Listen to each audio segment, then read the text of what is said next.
madaxweynaha dowlad goboleedka Hirshabelle Mudane Maxamed Cabdiwaare ayaa shaqo joojin ku sameeyay mas'uuliyiin ka tirsan maamulka Hirshabelle kadib markii lagu eedeeyay amar jibin.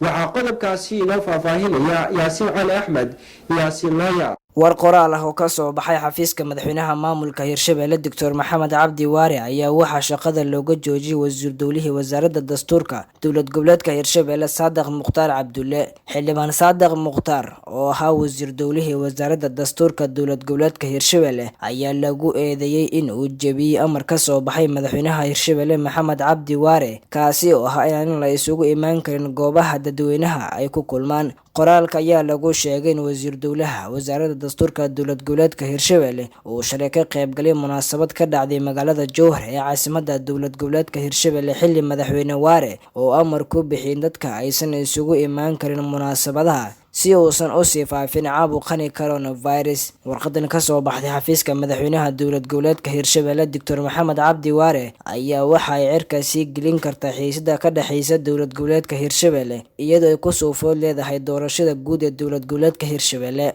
si kastaba lama oga waxa uu kaga falcelin doono wasiir dowlaha wasaaradda dastuurka dowlad goboleedka Hirshabelle oo maanta madaxweyne Waare shaqo joojinta ku sameeyay. Yaasiin Cali